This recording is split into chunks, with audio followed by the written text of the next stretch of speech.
दर्शकों नमो बुद्धाय जय भीम। मैं हूं सदाशिव गज से। दर्शकों, जैसा कि आप जानते हैं, लॉर्ड बुद्धा टीवी के माध्यम से हम मैत्री संवाद इस प्रोग्राम में किसी मेहमान को आमंत्रित करते हैं, उनके जीवन और कार्य के बारे में जानते हैं और वही जानकारी लॉर्ड बुद्धा टीवी के जरिए आप तक पहुंचाने का हम प्रयास करते हैं। तो आज मेरे साथ मैत्री संवाद इस प्रोग्राम में बुद्ध धम्म में वर्षावास क्या होता है इसके बारे में जिक्र करने वाले हैं। और हम आज आए हैं महाराष्ट्र के नांदेड़ शहर में।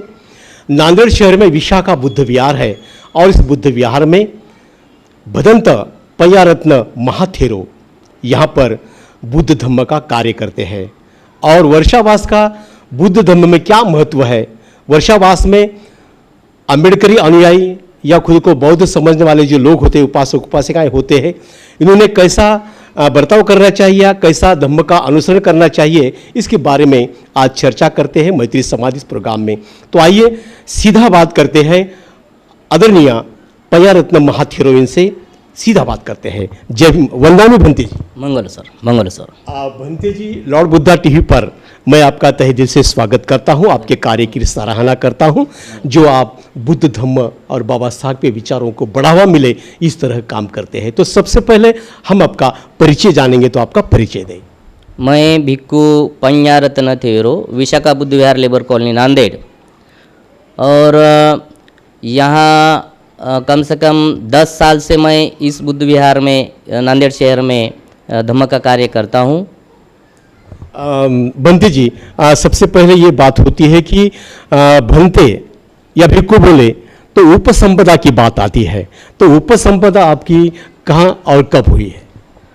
हम तो जैसे मेरी पबज्जा 2005 में बुद्ध विहार पूर्णा में हुई थी। मेरे आचार्य भिक्खु डॉक्टर उपगुप्ता जी महास्तवीर है और कम से कम 5 साल में उनके यहाँ उनका जो भी कुछ ज्ञान था वो प्राप्त कर लिया। और बाद में 2009 में बुद्ध गया में मेरी उपसंपदा हो गई। उपसंपदा यानी कि कम से कम 5 साल तक एखादा कोई भी नया भिक्षु बड़े भिक्खुओं के साथ, गुरुओं के साथ रहने के बाद उनको ऐसी गुरु अनुमति देते हैं कि अब आप उपसंपदा के लायक हो गए हैं, तो पूरे संघों को निमंत्रित करते हुए कम से कम कभी कभी 20 भिक्खु थेरो महाथेरो उपस्थित रहते, कभी कभी 11 थेरो महाथेरो उपस्थित रहते। और मेरी भी 2009 में 23 अप्रैल 2009 में बुद्ध गया में उपसंपदा हो गई। और तब से लेकर आज तक मैं हर साल वर्षावास में वर्षावास का अधिष्ठान करता हूँ। अभी भी मेरा इस साल में 15वां वर्षावास है और 15वां वर्षावास ये साल में मैं अधिष्ठान करूँगा। जी जी जी। भंते जी, महाथेरो एक उपाधि होती है, इस उपाधि के बारे में हमारे दर्शकों को बताइए। महाथेरो यानी कि कम से कम उपसंपदा होने के बाद 10 साल में एक आधे भिक्खु थेरो बनते हैं और बाद में और 10 साल मतलब 20 साल होने के बाद महाथेरो बनते हैं उनको ही, क्योंकि महास्तवीर महाथेरो एक ही अर्थ से है। स्थवीर महास्तवीर मतलब अभी धम्म में स्थिर हो गए, अभी महान स्थिर हो गए, अभी धम्म का कार्य अच्छी तरह से कर सकते, इसलिए उनको महाथेरो 20 साल के बाद बोलते हैं। जी जी जी। भंते जी, आप विशाखा बुद्ध विहार जो महाराष्ट्र के नांदेड़ शहर में आता है और लेबर कॉलोनी में आता है, तो यहाँ पर आपका वास्तविक कब से?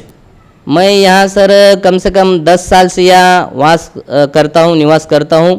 और इधर बहुत सारे बड़े बड़े प्रोग्राम, संगदान के प्रोग्राम महाराष्ट्र में, महाराष्ट्र के सब बड़े बड़े भिक्खु यहाँ आए हैं, जैसे कि अखिल भारतीय भिक्खु संघ के सदस्य और पूरे भिक्खु यहाँ आए हैं। और बहुत ही बड़े बड़े संगदान के कार्यक्रम यहाँ पिछले 10 साल से हम करते रहते हैं और बहुत ही अच्छा माहौल यहाँ धम्म उपासक उपासिका बना रहता है। वर्षावास में अधिकतर लोग ज़्यादा धम्म प्रवचन सुनने के लिए आते हैं। जी जी। भंते जी, अभी वर्षावास की बात यहाँ पे निकली है और अभी वर्षावास वैशाखी जो पूर्णिमा होती है आषाढ़ पूर्णिमा, सॉरी, आषाढ़ पूर्णिमा होती है और यहाँ से वर्षावास का प्रारंभ होता है। तो हम जानेंगे कि भगवान बुद्ध के ज़माने में वर्षावास किस प्रकार का होता था या किस तरह होता था।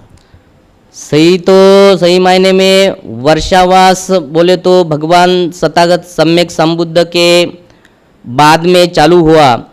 जब पहली बार भगवान बुद्ध पंचवर्गीय भिक्षुओं को जो उनको ज्ञान प्राप्ति हो गई थी, वो ज्ञान देने के लिए सारनाथ गए थे। तभी पहली बार भगवान बुद्ध ने उनको धम्मचक्र प्रवचन सुत्त सुनाया और पंचवर्गीय भिक्षु को, और पंचवर्गीय भिक्षु ने वो सब धम्म ग्रहण करने के बाद, धारण करने के बाद भगवान बुद्ध का सही मायने में उसी ईसा पूर्व 528 की जो आषाढ़ी पूर्णिमा थी, अच्छा, उसी पूर्णिमा को संघ की स्थापना भगवान बुद्ध ने की। और वो पंचवर्गीय भिक्षु को जो उपदेश करते, धम्मचक्र प्रवचन सुत्त का उपदेश करते हुए उसमें से एक भिक्षु तुरंत ही फलदायी मतलब श्रोतापन्न अवस्था में प्राप्त हुए, उनका नाम कौंडिन्य है। और बाद में धीरे धीरे पांचों भिक्षु धीरे धीरे भगवान का धम्म सुनते सुनते कुछ ही समय में श्रोतापन्न, सकतागामी, अनागामी, अरहत ऐसे फल प्राप्त करते हुए गए। बंते जी, बुद्ध को जब ज्ञान की प्राप्ति हुई तो पहला प्रवचन बुद्ध ने कहाँ पर दिया था? पहला ही प्रवचन सारनाथ में भगवान बुद्ध ने दिया था, जो कि इसिपत्तन मृगदाय वन में। इसका मतलब है कि वहाँ पुराने ज़माने से ऋषि वास करते थे। मृगदाय वन, वहाँ नजीक में बहुत ही सारे मृग रहते थे, हरिण रहते थे, इसीलिए मृगदाय वन ऐसा बोलते हैं। अच्छा। और वहाँ भगवान बुद्ध ने पंचवर्गीय भिक्षु को प्रथम उपदेश दिया, जो कि आज पूरे बौद्ध जगत में धम्मचक्र प्रवचन सुत्त के नाम से जाना जाता है। जी जी जी। तो पहला प्रवचन बुद्ध ने दिया था, तो कितने लोगों को दिया था? पहले 5 भिक्षुओं को दिया था। पहले जो कि कौंडिन्य, वप्प, भदीय, महानाम, अश्वजित, ये 5 पंचवर्गीय भिक्षु पहली बार भगवान बुद्ध ने उनको ही ये धम्मचक्र प्रवचन सुत्त का उपदेश दिया था। जी जी जी।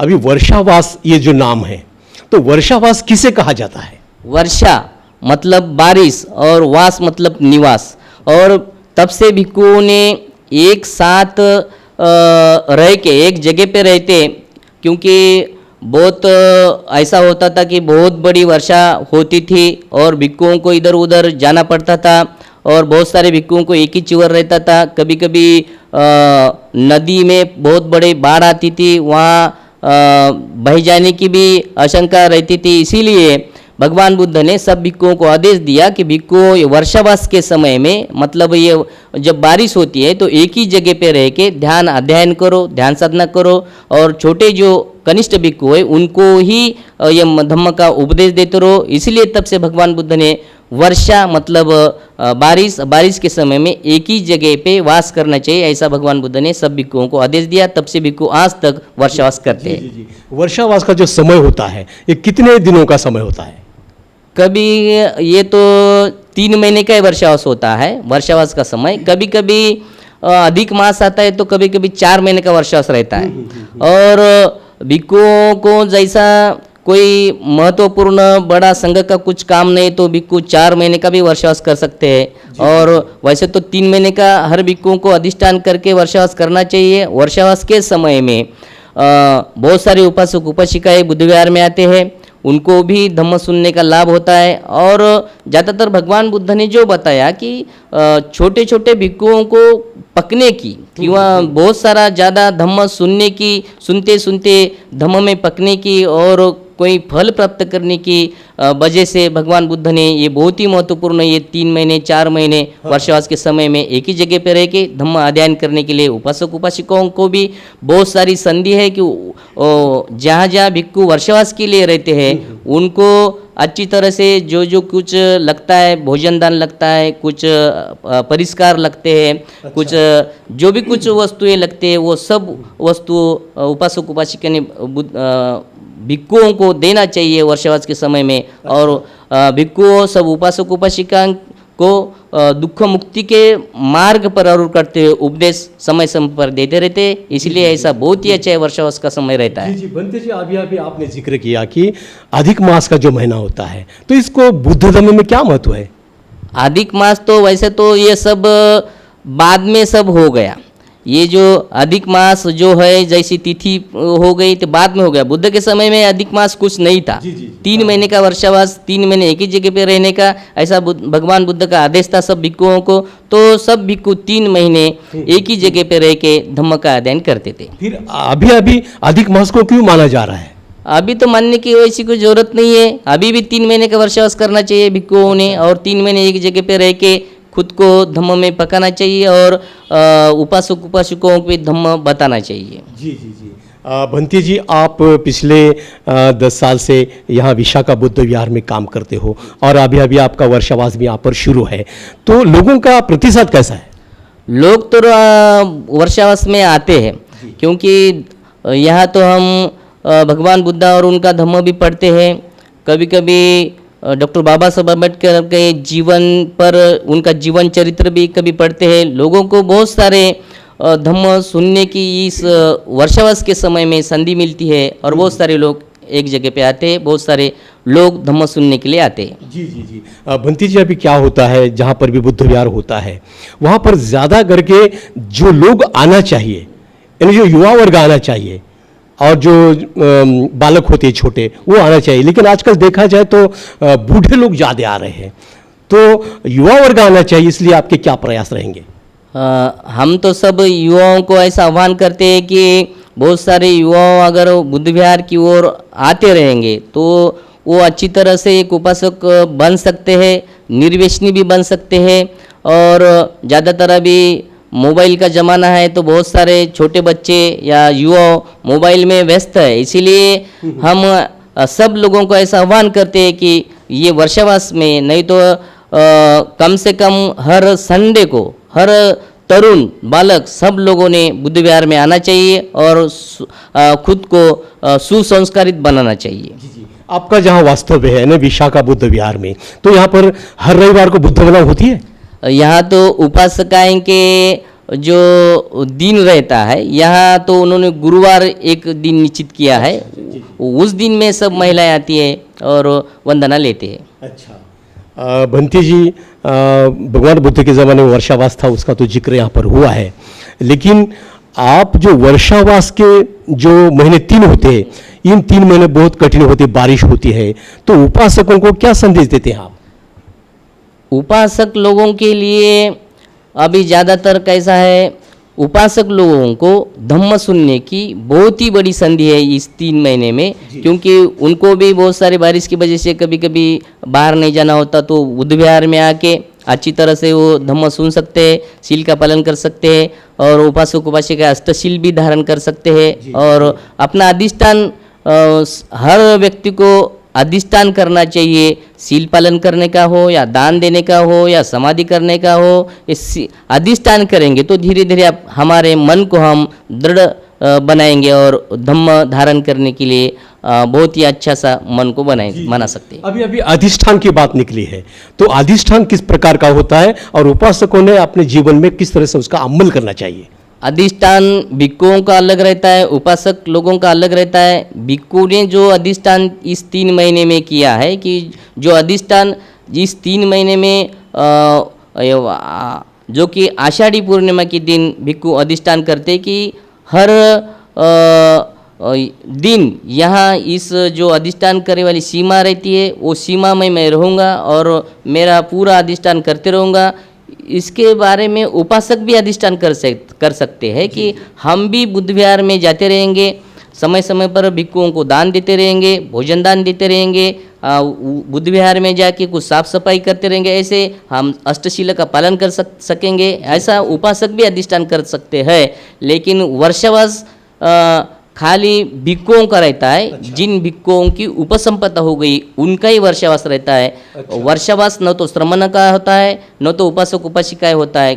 उपासक उपासिका अधिष्ठान करके वैसा शील पालन करने का अधिष्ठान कर सकते हैं, बस अच्छा, इतना ही। अच्छा। अभी अष्टशील का जो पालन होता है, ये पालन बहुत कठिन होता है ऐसा कहा जाता है, तो ये सुलभ होने के लिए उपासकों के लिए उसका अमल करना चाहिए, इसलिए आप क्या कहेंगे? अष्टशील उपासक उपासिका के लिए बहुत ज़रूरी है, क्योंकि गृहस्थ और गृहिणी हर दिन अपने अपने जीवन में पंचशील का पालन करते रहेंगे, लेकिन हफ्ते में एक बार, महीने में 4 बार उन्होंने अष्टशील लेना चाहिए। अष्टशील लेंगे तो उनको उपासक उपासिकाएं ये संज्ञा प्राप्त होती है, और धीरे धीरे सब 8 ही शीलों का पालन करेंगे तो उनको खुद को समझ में आएगा कि हम धम्म में कैसे पक रहे हैं, हमारे शीलों में कैसे पक रहे हैं। तो इसीलिए उपासक उपासिकाएं जैसे हर दिन पंचशील पालन करते हैं, उपोषद के दिन अष्टशील मतलब शाम में भोजन नहीं करेंगे। बाद में जो कि नृत्य गीत वादित जो नाच गाने हैं तमाशे वही नहीं देखेंगे। माला गंध जो है नाना प्रकार की माला रहती है, माला और गंध फिलेपन विशेष प्रकार का लेप वो नहीं लगाना चाहिए। उच्चासना महासना और ऊंचे आसन पे उस दिन नहीं रहना चाहिए, नहीं बैठना चाहिए। इसीलिए उपासक अष्टशील का पालन करेंगे तो धम्म में पकते रहेंगे और उनको साधना भी अच्छी तरह से हो जाएंगी, और धीरे धीरे उपासक उपासिकाएं भी भगवान बुद्ध के श्रावक बन सकते हैं। श्रोतापन्न सकृतागामी अनागामी फल तक उपासक उपासिकाएं प्राप्ति कर सकते हैं। जी जी जी जी भंते जी, आपका बहुत सारा वास्तव में भारत में तो है, लेकिन ज़्यादा करके आप श्रीलंका में भी गए थे आप। जी। तो वहाँ पर वर्षावास होता है क्या? होता है। श्रीलंका में भी इसी तरह 3 महीने का वर्षावास वहाँ के भी भिक्षु करते हैं, और वहाँ भी मैं कम से कम 6 साल रहा हूँ। वहाँ सिंहली भाषा बोलते हैं, और भिक्षुओं में इतनी अच्छी तरह से उपासक उपासिका संवाद है, और उपासक उपासिका भिक्षुओं के लिए इतने अच्छे शब्दों में बोलते हैं, इतने हमारे इधर वैसे शब्द भी नहीं है, गौरवनीय शब्द के साथ भिक्षुओं संघों को संबोधते हैं।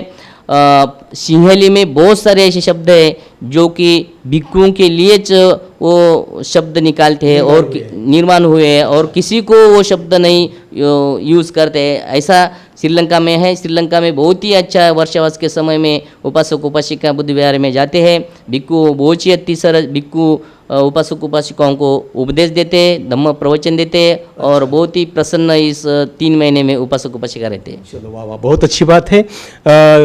वैसा देश विदेश में आपका धम्म के बारे में बहुत प्रयास किया है, आपने धम्म का प्रचार प्रसार किया है।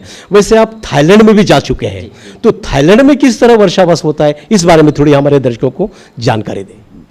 थाईलैंड हो या ब्रह्मदेश हो या श्रीलंका हो सर, जो थेरवादी बुद्धिस्ट राष्ट्र है उसमें इसी तरह से जैसे कि भगवान बुद्ध ने दिया हुआ आदेश है, इस वर्षावास के समय में 3 महीने तक एक ही जगह पे विहार में रहना, ध्यान अध्ययन करना, लोगों को भी मार्गदर्शन करना। इसी तरह पूरे थाईलैंड हो या ब्रह्मदेश हो या श्रीलंका, इस सभी राष्ट्र बौद्ध राष्ट्र में इसी तरह का वर्षावास जो कि भिक्षु भगवान बुद्ध ने बताया है वैसा ही होता है। जी जी जी बंती जी, आप विषय का बुद्ध विहार में काम करते हो, धम्म का काम करते हो, तो यहाँ के जो छोटे छोटे बच्चे हैं जिनको इस धम्म की ज़रूरत है, तो ऐसे बच्चों के लिए आप क्या प्रयास करते हैं? मैं तो जैसा ही यहाँ श्रीलंका से आया था तो मेरा तो कहना था, सब लोगों को मैंने आह्वान किया था कि यहाँ संडे स्कूल चलाएंगे तो हर बच्चे गली के और ये मोहल्ले के नहीं तो पूरे नांदेड़ शहर के बच्चे यहाँ आएंगे, और संडे स्कूल में उनको त्रिशरण पंचशील बुद्ध वंदना धम्म वंदना सिखाई जाएंगी, संघ वंदना सिखाई जाएंगी, और बुद्ध धम्म संघ के गुण सीखेंगे, त्रिशरण पंचशील सीखेंगे। तो वो बच्चे बाद में धीरे धीरे धम्म की ओर आकर्षित होते जाएंगे। लेकिन कुछ समस्याएं निर्माण होती है, कुछ जगह की वजह से, कुछ स्थान की वजह से, कुछ बच्चों को बिठाने की वजह से। इसलिए अभी भी हमारा प्रयास है कि यहाँ लेबर कॉलोनी में संडे स्कूल चालू करने का अभी भी प्रयास जारी है। हम तुरंत कुछ दिन में संडे स्कूल भी चालू करने वाले हैं। जी जी जी, आपका जो प्रयास है उसको हमारी लॉर्ड बुद्धा टी की ओर से हम मंगल कामना देते हैं। और वर्षावास जो है, इस वर्षावास में जो बौद्ध अनुयायी होते हैं, उपासक हो या उपासिकाएं हो, इन्होंने कैसा धम्म का अनुसरण करना चाहिए?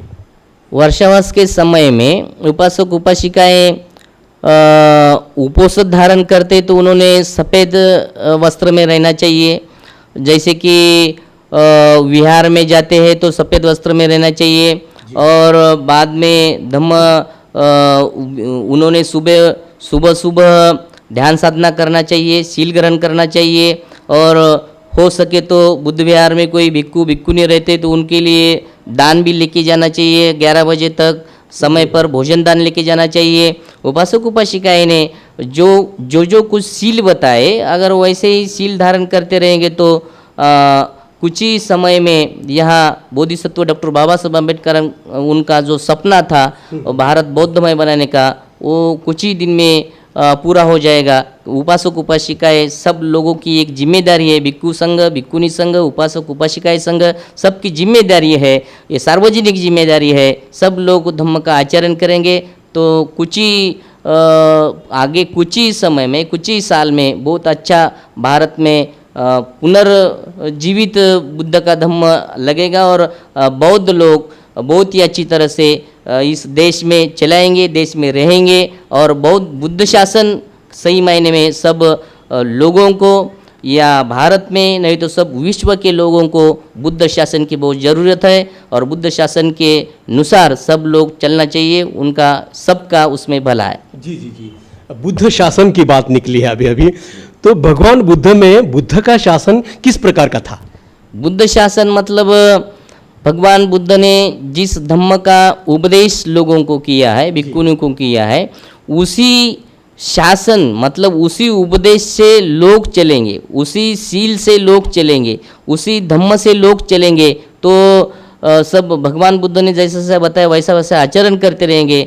तो इसीलिए उनको बुद्ध शासन बनाया है। जैसा बताया है कि सब पाप सकरणं कुशलस उपसंपदा सचित पर्योदपनं एतं बुद्धान शासनं। बुद्ध का शासन है तो सब पाप से, किसी प्रकार का अकुशल कर्म नहीं करते हुए सब पाप सकरण कुशल से उपसंपदा, समय समय पर कुशल उपसंपदा मतलब कुशल कर्म करते रहेंगे, पुण्य कर्म करते रहेंगे और चित्त को निर्मल करते रहेंगे। चित्त में जो राग द्वेष लोभ ईर्ष्या अहंकार जैसे विकार है, वो विकार विपස්සना के माध्यम से निकालते निकालते चित्त को निर्मल बनाते रहेंगे। यही बुद्ध का शासन रहेगा। जी जी जी जी, भंती जी आप तो धम्म का कार्य करते हो, लेकिन अक्सर जो बौद्ध उपासक उपासिकाएं होते हैं विहार में जाते हैं, बुद्ध की मूर्ति जो होती विशाल होती है और तो बुद्ध के चेहरे को देखा तो बहुत ही प्रसन्न लगता है।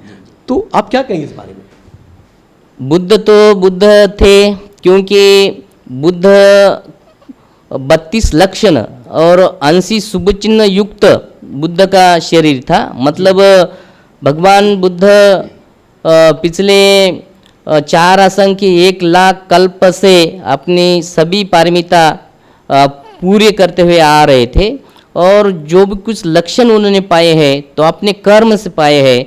जो कि सिर पे देखा है तो पूरा हमें लगता है कुछ बाल जैसे है ऊपर, लेकिन वो बाल नहीं है। भगवान बुद्ध ने खुद को अपने बोधि ज्ञान अवगत करते करते हुए बोधि को पकाया था। उनको बोधि मंडल कहते हैं। भगवान बुद्ध के सिर पर जो ऊंचवड़ रहता है, ऐसे एक पार्ट एक एक अंग जो भगवान बुद्ध के 32 लक्षण है, तो कोई देखेगा तो देखते रहेगा, अपने खुद को प्रसन्न करते रहेगा। इतना अच्छा मतलब इतना पवित्र, इतना मंगलदायी चेहरा भगवान बुद्ध का सभी 32 लक्षण 80 शुभ चिन्ह युक्त है, इसीलिए सभी लोग देखते ही प्रसन्न होते हैं। जी जी जी, विशाखा बुद्ध विहार में आपका वर्षावास शुरू है, तो इस वर्षावास में किस ग्रंथ का पठन होता है? हम तो इस साल में डॉक्टर बाबा साहब अम्बेडकर उनका जीवन चरित्र इस बार में हम पढ़ेंगे, सब लोगों को बताएंगे, क्योंकि ये जो भगवान बुद्ध का धम्म डॉक्टर बाबा साहब अम्बेडकर उनके वजह से हमें मिला है, तो उनका भी जीवन चरित्र लोगों को समझ में आना चाहिए, उनके बारे में लोग जानना चाहिए बहुत अच्छा। इसलिए हम डॉक्टर बाबा साहब अम्बेडकर उनका जीवन चरित्र बुद्ध विहार में लोगों को बता रहे हैं। जी जी जी, तो वो इस वर्षावास में बाबा साहब ने जो संविधान लिखा है, उस संविधान का जिक्र होता है क्या? बहुत बार संविधान के वजह से है। और जैसा भगवान बुद्ध के धम्म में हम देखेंगे तो पूरा संविधान जो बना है तो भगवान बुद्ध के धम्म से ही, तत्वज्ञान से ही संविधान बनाया है। डॉक्टर बाबा साहब अम्बेडकर जी ने बहुत ही अच्छी तरह से संविधान को धम्म को संविधान में अच्छी तरह से लिखा है। और जो भी कुछ आप आज देखेंगे संविधान में तो पूरा बुद्ध का धम्म ही धम्म है और दूसरा कुछ नहीं है। लॉर्ड बुद्धा टीवी के माध्यम से पूरा देश अभी आपको देख रहा है। वर्षावास के बारे में जो आपका जो विचार है वो भी सुन रहे हैं। घर में बैठे हुए लोग आपको देख रहे हैं, मुझे भी देख रहे हैं। ये लॉर्ड बुद्धा टीवी की मेहरबानी है। तो घर में बैठे हुए लोगों के लिए आप वर्षावास के माध्यम से क्या संदेश देना चाहोगे आज? अभी लॉर्ड बुद्धा टीवी के माध्यम से जो भी कुछ उपासक उपासिकाएं धम्म सुन रहे हैं, देख रहे हैं, तो सही मायने में सब लोग जहाँ जहाँ देख रहे हैं, सुन रहे हैं, सब लोगों ने वर्षावास के समय में लॉर्ड बुद्धा टीवी पर आने वाले सभी जो कुछ प्रवचन है वो सुनना चाहिए। और जैसे जैसे कोई बड़े भंती जी अच्छी तरह से धम्म देशना देंगे तो उनका आचरण में भी लाना चाहिए और अपने अपने जीवन में बहुत ही अच्छा मंगल करके लेना चाहिए। यही मेरा सबके लिए संदेश है। सबका मंगल हो। तो दर्शकों, ये थे महाराष्ट्र के नांदेड़ शहर में जो विशाखा बुद्ध विहार है, जहां वर्षावास शुरू है, वहां के जो बौद्ध भिक्षु है यानी पय्यारत्न जी महाथेरो, जिन्होंने वर्षावास के बारे में आपसे जिक्र किया है। और वर्षावास में जो बौद्ध अनुयायी होते हैं, इन्होंने किस तरह से धम्म का अनुसरण करना चाहिए, ये अपनी बातें लॉर्ड बुद्धा पर रखी है। आने वाले दिनों में भिक्खु पय्यारत्न थेरो महाथेरो इनके माध्यम से ऐसा ही समाज का कार्य हो, ऐसा ही बुद्ध धम्म का कार्य हो। ये कार्य करने के लिए पय्यारत्न महाथेरो इनको ज़्यादा उम्र लग जाए, ऐसे उनके प्रति मंगल कामना जताते हुए और समय को देखते हुए मैं मेरी बातों को यहाँ पर विराम देता हूँ। फिर मिलते हैं मैत्री संवाद इस प्रोग्राम में किसी नए व्यक्ति के साथ। तब तक के लिए नमो बुद्धाय, जय भीम।